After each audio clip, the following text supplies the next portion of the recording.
আসসালামু আলাইকুম ওয়া রাহমাতুল্লাহি ওয়া বারাকাতুহু। ইন্নাল হামদালিল্লাহি ওয়াহদা ওয়াসসালাতু ওয়াসসালামু আলা মান লা নাবিয়্যা বা'দা। আম্মা বাদ। ফাউযু বিল্লাহি মিনাশ শাইতানির রাজীম। বিসমিল্লাহির রাহমানির রহিম।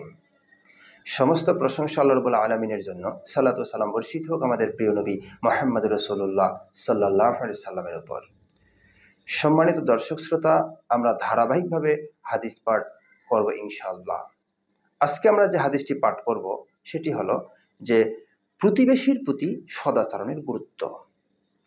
আন আবি হুরায়রা ক্বাল ক্বালা রাসূলুল্লাহি সাল্লাল্লাহু আলাইহি সাল্লাম আল্লাহু লা ইউমিনু আল্লাহু লা ইউমিনু আল্লাহু লা ইউমিনু কিলা মান ইয়া রাসূলুল্লাহ ক্বালা আল্লাযী লা ইয়ামানু যারাহু বাওয়াইকাহু মুত্তাফাকুন আলাইহি।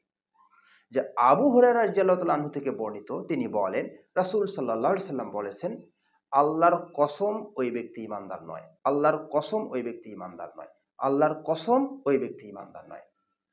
জিজ্ঞেস করা হলো, হে আল্লাহর রাসূল, কে সে?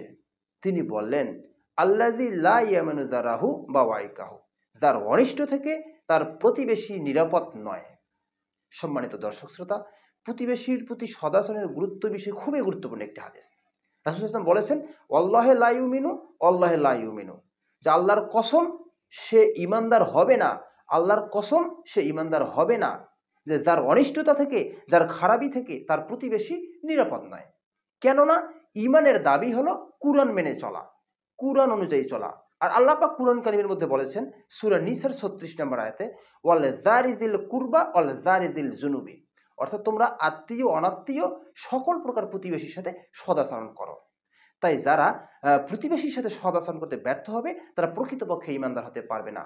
আল্লাহ পাক যেন আমাদেরকে এই বিষয়টি বুঝার তৌফিক দান করেন। আমিন। ওয়া আখিরু দাওয়ানা আনিল হামদুলিল্লাহি রাব্বিল আলামিন। আসসালামু আলাইকুম ওয়া রাহমাতুল্লাহি ওয়া বারাকাতুহু।